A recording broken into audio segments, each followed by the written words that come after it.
और तिल्ली के, काली तिल्ली के 7 दाने, एक काली मिर्ची और तिल्ली के, काली तिल्ली के कितने दाने? 7 दाने हथेली में रखकर अपनी कामना कर कर मन से अपने मन के बात को कहकर शंकर भगवान के शिवलिंग पर चढ़ा दीजिए। आपकी मनोकामना, कहते हैं हर महीने शिवरात्रि आती है, इस शिवरात्रि पर, मुख्य शिवरात्रि पर चढ़ाओगे, अगले महीने की जब शिवरात्रि आएगी तो आपकी मनोकामना पूरी हो जाएगी। एक काली मिर्ची और 7 काली तिल्ली के दाने, मात्र 7। 12 महीने शिवरात्रि आती है, जिसको 12 मासिक शिवरात्रि कहते हैं। हम कई लोगों से कहते हैं अगर जिंदगी में ज्यादा नियम नहीं ले सकते तो एक नियम ले लो, और उसका फल क्या होता है ये मात्र 3 महीने की शिवरात्रि कर देते हैं। केवल 3 महीने की शिवरात्रि, ज्यादा कुछ नहीं कर सकते। हर महीने शिवरात्रि आती है। प्रत्येक शिवरात्रि के दिन 3 जगह पर दिया लगाना प्रारंभ कर दो। पहला, बेलपत्री के वृक्ष के नीचे। दूसरा, शंकर भगवान के मंदिर पर। तीसरा, आंवले के वृक्ष के नीचे। केवल ये 3 जगह पर दिया लगाना चालू कर दो। कौन से दिन? हर महीने की जो शिवरात्रि आती है, मासिक शिवरात्रि जो आती है, आप 12 महीने का नियम बनाओ कि मैं 12 महीने की शिवरात्रि का व्रत करूं ना करूं। मैं शंकर के मंदिर में 12 महीने जो शिवरात्रि आती है उस शिवरात्रि का नियम लेती हूं कि शिवरात्रि के दिन में दिया लगाने 3 जगह पर जाऊंगी। पहला, बोलते जाओ जम के, बेलपत्री के नीचे। दूसरा, शंकर भगवान के मंदिर में या शिव मंदिर की चौखट पर। तीसरा, आंवले के वृक्ष के नीचे। ये 3 जगह पर आप प्रणाम कर कर, झोली पसार कर बाबा देवाधिदेव महादेव, माता लक्ष्मी और पार्वती के नाम से दिया लगाना प्रारंभ कर दीजिए। 3 महीने की शिवरात्रि पूरी हो, ये निश्चित है अगला पत्र आपका इस जगह पर मिलेगा कि बाबा ने मेरा ये। ज्यादा कुछ नहीं कर सकते तो 12 महीने की शिवरात्रि आती है, उसका स्मरण करो। महाराज, जिसके घर में क्लेश रहता हो, बहुत ज्यादा लड़ाई झगड़े हो रहे हैं, सास बहू के झगड़े, ना बहू कुछ सुनने को तैयार ना सास सुनने को तैयार, और घर में बेचारे पुरुषों की आफत। यहाँ भाई भाई झगड़ रहे हो, सास बहू में झगड़ रही हो, कुछ मत करिए।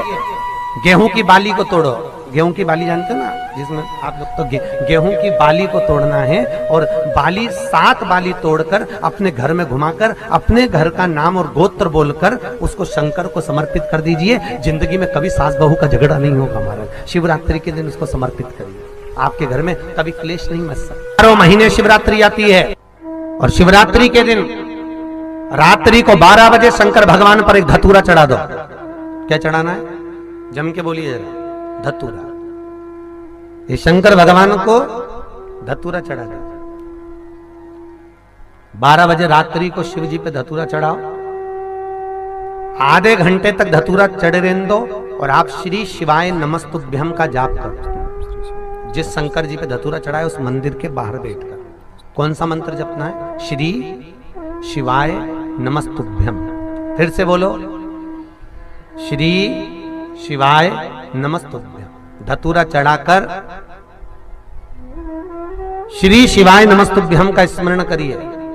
और जो दुकान नहीं चलती हो, घर में लक्ष्मी नहीं टिकती हो, खेत में फसल अच्छी नहीं आती हो, संपदा नहीं आ रही हो, बस उस धतूरे को लाल वस्त्र में बांधकर अपनी दुकान में, अपने व्यापार में, अपने घर में रात को 12:30 बजे उठाकर लाओ, और 4 बजे के पहले उसको अपनी दुकान, व्यापार, व्यवसाय में उसको बांध दीजिए। और अगर जो जमीन फसल सही नहीं दे रही हो, वो जमीन में ले जाकर गाड़ दीजिए। आपको जीवन में कभी तकलीफ नहीं भोगना पड़ेगी, लक्ष्मी बढ़ती चली जाएगी महाराज, संपदा बढ़ेगी।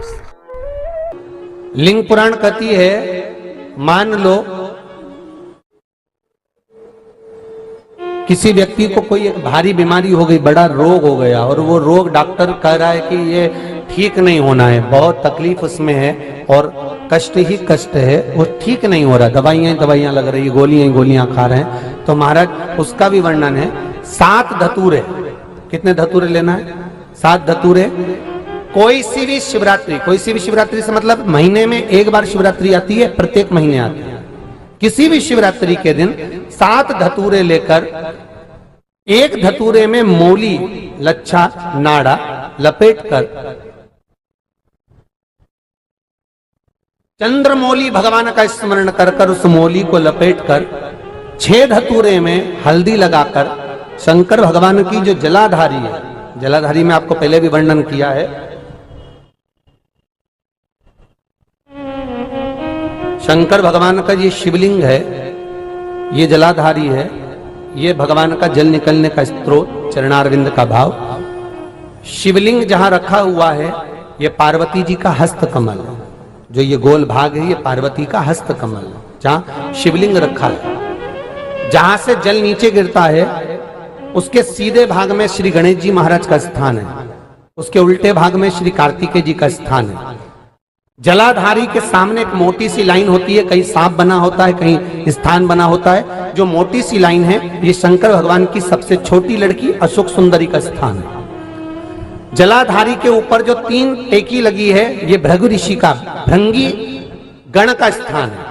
इसके ऊपर जो कलश है, कलश में जो पानी भरा जाता है वो पानी जो बूंद बूंद नीचे गिरता है ये शंकर भगवान की 5 लड़कियों का स्थान है। जया, विषहरा, सामरीबारी, धोतली और देव, ये 5 लड़कियों का स्थान है। शंकर भगवान का संपूर्ण परिवार शिवलिंग के सामने से, जहां से जल चालू होता है गिरने के लिए नीचे की ओर जब जल जाता है, उस स्थान पर भगवान शंकर के सारे गणों का स्थान है। फिर जब जल बहकर सामने की ओर जाता है, जितनी दूर तक जल जाता है उतनी दूर तक भगवान शंकर के उस जल भाग को ग्रहण करने के लिए 33 कोटि देवताओं का स्थान है। इसलिए उस जल को हम लांघते नहीं है, क्योंकि वहां 33 कोटि देवता विराजमान रहते हैं महाराज। तो जो बीमारी डॉक्टर ने बता दी और बहुत बड़ा रोग हो गया और शरीर में कष्ट है, ठीक नहीं हो रहा, चाहे लीवर से जुड़ा हो, चाहे किडनी से जुड़ा हो, चाहे कैंसर से जुड़ा हो, और मान लो शरीर में कहीं गांठ भी हो गई है और वो मिटी नहीं रही हो, तो महाराज निवेदन है 7 धतूरे, एक धतूरे पर मोली लपेटकर वो शंकर जी के शिवलिंग के ऊपर चढ़ाना। 6 धतूरे, उसमें से एक धतूरा भगवान श्री गणेश जी का स्थान, दूसरा धतूरा श्री कार्तिकेय जी का स्थान, तीसरा धतूरा अशोक सुंदरी का स्थान। महाराज शंकर भगवान की जगदम्बा जी के हस्त कमल के ऊपर एक धतूरा। अच्छा, एक धतूरा जहां से जल नीचे की ओर बहकर जा रहा हो, पानी जिस जगह से नीचे गिर रहा हो बिल्कुल वहीं पर एक धतूरा चढ़ा देना। उस धतूरे को चढ़ाने के बाद वो धतूरा वापिस लेकर आना है। अवधूतेश्वर महादेव का नाम लेकर या चंपेश्वर महादेव का नाम लेकर उस धतूरे को, जो बीमार व्यक्ति है उसका स्पर्श कराकर बेलपत्री के पेड़ के नीचे पटकवा देना है महाराज। धीरे धीरे रोग में आराम मिलना प्रारंभ हो जाता है, औषधियां धीरे धीरे समाप्त हो जाती हैं और व्यक्ति स्वस्थ हो जाता है। ये केवल शिवरात्रि के दिन ही होता, 12 महीने शिवरात्रि आती है, आप किसी भी शिवरात्रि को कर सकते हो, किसी भी शिवरात्रि। बेर चढ़ाने का बड़ा महत्व है। यहाँ चढ़ाते हैं कि नहीं चढ़ाते? चढ़ाते हैं। शिवरात्रि के दिन बेर चढ़ाने का बड़ा महत्व है। और शिवरात्रि पर चढ़ा हुआ वो बेर उठाकर ले आइए और उस बेर को उठाकर रख लीजिए। मान लो किसी को उदर से जुड़ी हुई जब तकलीफ रहती है, पेट से जुड़ी हुई तकलीफ रहती है,